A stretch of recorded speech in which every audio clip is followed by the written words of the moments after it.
हाय बच्चों, मैं राहुल सर आपके अपने YouTube चैनल पब्लिक क्वेश्चन स्वागत करता हूँ। आशा करता हूँ आप लोग अच्छे होंगे।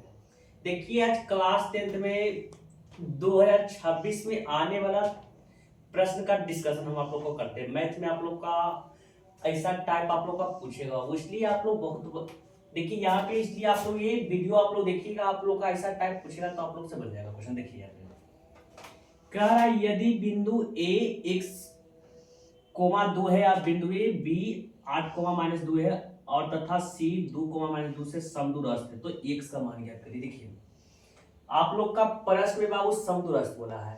आप लोग याद रखिए, इसको कैसे बनाइए बाबू, यहाँ पे आप लोग सीखिए। प्रश्न में जब भी समदूरस्थ का बात कहे बाबू, एक रेखा खंड आप लोग खींच लीजिएगा बाबू। जब भी प्रश्न में समदूरस्थ का बात करे, एक रेखा खंड खींच लेना है बाबू। आप देखिए, जो शुरू में बिंदु दिया रहेगा उसको छोड़कर बाबू आप लोग देखिए, दूसरा तीसरा वाला बिंदु आप लोग का है ना बाबू, बी है। यहाँ पे बी एडजस्ट कर दीजिए, लास्ट में आपका सी है, यहाँ पे सी एडजस्ट कर दीजिए। बी का मान आप लोग का 8 कोमा -2 है, और सी का मान आप लोग का 2 कोमा -2 है बाबू। और देखिए कह रहा है ना बाबू, ए बिंदु जो है ना इतना इतना से समदूरस्थ है बाबू। समदूरस्थ का अर्थ या समझिएगा बाबू, समदूरस्थ का अर्थ होता है ना कि ए बिंदु जो है ना इसके बीचे बीचे यानी समान दूरी पर है बाबू, यानी समान दूरी पर, यानी ए बिंदु जो है ना बाबू ये दोनों के बीचों बीच है बाबू। तो x,2। देखिए बाबू, फिर से एक बार समझिएगा।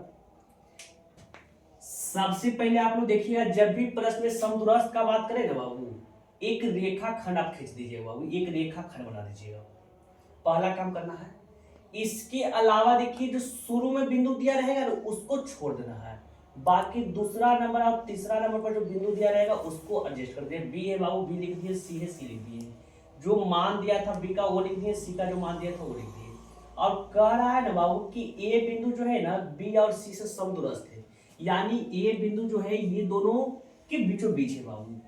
अब देखिए, बीचों बीच करने का मतलब समदूरस्थ का अर्थ होता है समान दूरी, यानी इतना दूरी बराबर है बाबू, इतना दूरी। तो आप लिख सकते हैं बाबू बी ए बराबर सी ए। अब देखिए बाबू, यहां पे आप लोग ध्यान दीजिएगा, ये आपको प्रश्न बोला है कि ये बराबर ये है बाबू। अब देखिए आप बना के देखिए कि रियल में बराबर है बाबू, तो पहले इसका दूरी निकालिए।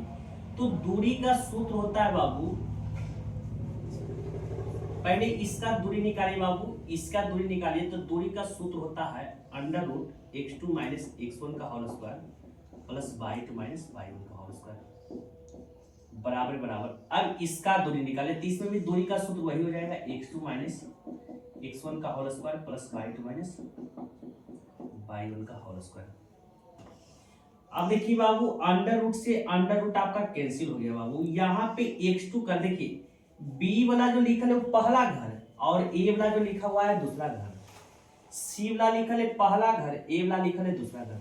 x2 कह रहा है यानी दूसरा घर में आपको कह रहा है बाबू, दूसरा घर में x का मान कह रहा है। तो देखिए पहला घर b है, दूसरा घर a वाला है बाबू। तो दूसरा घर में आप लोग x का मान है बाबू x माइनस पहला घर में आप लोग को कह रहा है x का मान बताने के लिए, पहला घर में x का मान 8 है बाबू स्क्वायर। दूसरा घर में y का मान पूछ रहा है, दूसरा घर में y का मान 2 है, माइनस माइनस पहला घर में y का मान पूछ रहा है। देखिए एक फार्मूला में माइनस है बाबू, एक मान में माइनस, का माइनस माइनस आप लोग का प्लस हो जाएगा। ये दूसरा घर में x का मान पूछ रहा है। तो देखिए पहला घर आपका c है, दूसरा घर a है बाबू। तो दूसरा घर में x का मान x है बाबू माइनस पहला घर में x का मान पूछ रहा है, तो पहला घर में x का मान 2 है। दूसरा घर में y का मान पूछा है, दूसरा घर में y का मान 2 है, माइनस पहला घर में y का मान पूछ रहा है। तो देखिए एक फार्मूला में माइनस है और एक आपका मान में माइनस है, तो माइनस माइनस आपका प्लस हो जाएगा। देखिए बाबू, यहाँ पे a - b के होल स्क्वायर पूछ रहा है। फार्मूला होता है a स्क्वायर होता है, तो x का स्क्वायर करिए x square plus b square होता है, 8 का स्क्वायर करिए 64 माइनस 2ab होता है। देखिए माइनस पहले x और 8 को गुना करिए बाबू, -8 हो जाएगा बाबू। -8 को बाबू आप लोग 2 से गुना करिएगा बाबू, तो प्लस आपका 16x हो जाएगा बाबू। देखिए फिर से एक बार देखिए, यहाँ पे ध्यान दीजिएगा। फार्मूला होता है बाबू a स्क्वायर होता है, a की जगह x है तो x square plus b square होता है, b की जगह 8 है 64। अब माइनस आता है, फार्मूला में करता है a और b को गुना करिए। 8 को 2 से गुना करिएगा बाबू, 8 को 1 से गुना करिएगा 8x, फिर इसको 2 से गुना करिएगा 16x हो जाएगा प्लस 2 में 2 जोड़िएगा 4, 4 का स्क्वायर आपका हो गया बाबू 16। इधर भी a माइनस बी का होल स्क्वायर पूछ रहा है, तब पहले a स्क्वायर होता है, x का स्क्वायर करिएगा x स्क्वायर, उसके बाद आता है फॉर्मूला में प्लस, उसके बाद 2 का स्क्वायर करिएगा 4, उसके बाद आता है फॉर्मूला में माइनस होता है, पहले a और b को गुणा करिए, 2 को x के साथ गुणा करिएगा 2x हो जाएगा बाबू, फिर 2 से गुणा करिएगा तो 4x प्लस 1 प्लस 2 में 2 जोड़िएगा 4, 4 का स्क्वायर करिएगा 16, 16 से 16 आपका कट गया बाबू, x स्क्वायर से x स्क्वायर आपका कट गया। आन बोला को एक तरफ कर दीजिए, चर बोला को एक तरफ कर दीजिए, तो देखिए 64 हो गया बाबू। अब माइनस में 4 है, प्लस में 4 इधर आएगा तो माइनस में 4 हो जाएगा बाबू, उधर -4x से इधर -16 उधर जाएगा तो +16 हो जाएगा। तो 64 में से 4 घटाइएगा बाबू 60, अब इधर घटाइएगा बाबू, -4 में 16 घटाइएगा तो 12x हो जाएगा, तो 12 25 60, यही आपका x का मान आ गया बाबू। इसमें x का मान बोला था, यानी x का मान हो गया 5। अब देखिए बाबू, चर का मान दिया है, ब्रह्मवार्ता का मान दिया और करा है माध्य ज्ञात करने के लिए। तो देखिए इसको कैसे बनाते हैं, इसको सीखना है। चर को सूचित 1 से करते हैं, पहले x गुना घर बना दीजिए,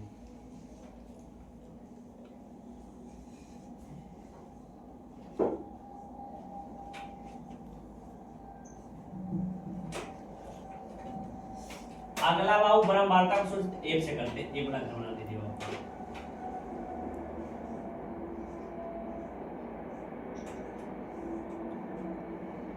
चार 8 है 8, 14 14 11 11 3, और बोला है माध्य ज्ञात करने के लिए। देखिए माध्य ज्ञात करने से पहले आप लोग को इसका फॉर्मूला याद रखना। माध्य का फॉर्मूला था बाबू सिग्मा fx बटे सिग्मा f,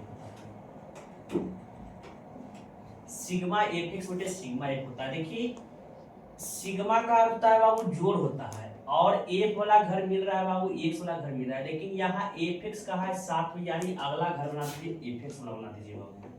कोई पूछेगा fx वाला घर क्यों बना है, तो उनको बताइएगा कि फार्मूला में fx आ रहा है साथ में आ रहा है, इसलिए fx वाला घर बनाया है। देखिए तो देखिए बाबू, ये आपका f के साथ x आपका सटा के लिखा हुआ है बाबू, यानी कह रहा है ना कि f वाला घर को ना x वाला घर के साथ गुना करिए बाबू। तो 4 को 2 से गुना करिएगा 8, 8 को 4 से गुना करिएगा 32, 14 को 6 से गुना करिए 84 हो जाएगा बाबू, 11 को 10 से गुना करिएगा 110 हो जाएगा बाबू, 3 को 12 से गुना करिएगा 36 हो जाएगा बाबू। देखिए अब माध्य है बाबू, तो माध्य लिख दीजिए। अब देखिए सिग्मा का अर्थ होता है जोड़ होता है बाबू, कह रहा है ना कि एफएक्स वाला जो घर में जो आया है ना बाबू, हम उसको सबको जोड़िए बाबू। तो देखिए 8 में 2 जोड़िएगा 10 हो जाएगा, 10 में 4 जोड़िएगा 14 हो जाएगा, 14 में 6 जोड़िएगा 20 के 0 बच गया 2। अब 3 में 2 जोड़िएगा 5, 5 1 6 हो गया, 6 में 8 जोड़िएगा 14 हो जाएगा, 14 में 3 जोड़िएगा 17 हो जाएगा, और 1 2 हो गया, यानी एफएक्स को जोड़े बाबू, एफएक्स वाला घर को जोड़े तो 270 आ गया बाबू। अब करा एफ वाला को घर पे जोड़िए बाबू, तो देखिए एफ वाला घर ये ना, इसमें जोड़िए 8 4 12 हो गया बाबू, 12 में 14 जोड़िए बाबू आपका 26 हो जाएगा, 26 में 11 जोड़िए बाबू 37, और 37 में 3 जोड़िए बाबू 40 हो जाएगा बाबू। 0 से 0 कट गया, और 4 से भागा दीजिए बाबू, तो 6 चौके 24, आइने 3 0 हो गया, 7 चौके 28 हो जाएगा, 2 0, यानी 6.75 इसका मान आ गया बाबू। ऐसा टाइप आप लोग का परीक्षा में पूछेगा तो आप लोग इसी प्रकार से हल करिएगा बाबू, घर बनाना। अब देखिए तीसरा टाइप आप लोग को बता रहे, देखिए तीसरा टाइप आप लोग का, तीसरा टाइप भी पूछता है बाबू, ऐसा टाइप भी देखिए। बेलन का व्यास का मान 28 दिया है बाबू, व्यास को सूचित करते हैं डी से, डी का मान आप लोग का दिया है बाबू 28 दिया है बाबू, 28 सेंटीमीटर। इसके अलावा ऊंचाई का मान 40 दिया है, ऊंचाई को सूचित करते एच से करते, एच का मान आप लोग का दिया है बाबू 40 सेंटीमीटर दिया है, और कहा बेलन का कोण क्षेत्रफल ज्ञात करिए, बेलन का कोण क्षेत्रफल ज्ञात करिए।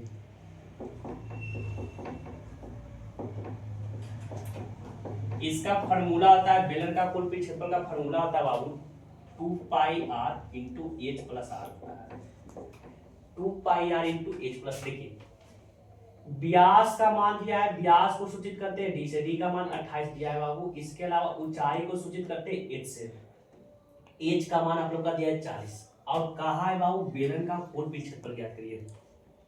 देखिए बेलन का कुल क्षेत्रफल का फॉर्मूला होता है 2 pi r into H plus R. यहाँ पे 2 है बाबू 2 सटा के लिखल है यानी गुना। अब पाई का मान आप लोग जानते हैं बाबू 22/7 होता है, सटा के लिखल है गुना। आर करा देखिए आप लोग को हम बताए थे कि आर होता है बाबू जो कि त्रिज्या होता है, और आर का मान निकलता है जो व्यास का मान दिया रहता है ना उसको आधा कर देता है। डी का मान आप लोग का 28 है बाबू, तो आर का मान हो जाएगा आप लोग का 14 हो जाएगा। एच का मान आप लोग का 40 दिया है बाबू, 40 प्लस से प्लस आर के मान 14 है बाबू। काटिएगा बाबू, 2 मरते कट गया बाबू। देखिए 7 दूनी 14, 22 को 2 से गुना करिएगा 44 हो जाएगा बाबू, 44 को 2 से गुना करिएगा 88 हो जाएगा बाबू। ब्रैकेट में मतलब गुना, 40 में 14 जोड़िएगा बाबू 54 हो जाएगा बाबू। इसको गुना करिएगा 8 चौके 32 के 2 बच गया 4, 8 चौके 32 8 बचे 40, 32 में 40 जोड़िएगा बाबू 72 हो जाएगा। 72 में देखिए 3 जोड़िएगा बाबू 75 हो जाएगा। 75 के 5 बच के 7, 8 बचे 40, 40 7 हो गया बाबू 47 हो गया। यानी आप सेंटीमीटर में दिया है, क्षेत्रफल होता है स्क्वायर रूट में 4752 सेंटीमीटर स्क्वायर। ऐसा टाइप आप लोग का एग्जाम में पूछेगा बाबू, इसलिए वीडियो को एक बार नहीं 2 बार देख के जो होता है इसको समझिएगा, 2 बार नहीं 3 बार समझिएगा, लेकिन ये ऐसा टाइप पूछेगा इसलिए आप लोग इसको देख लीजिएगा। और वीडियो अगर समझ में आया बाबू तो चैनल को सब्सक्राइब और वीडियो को लाइक कर दीजिएगा।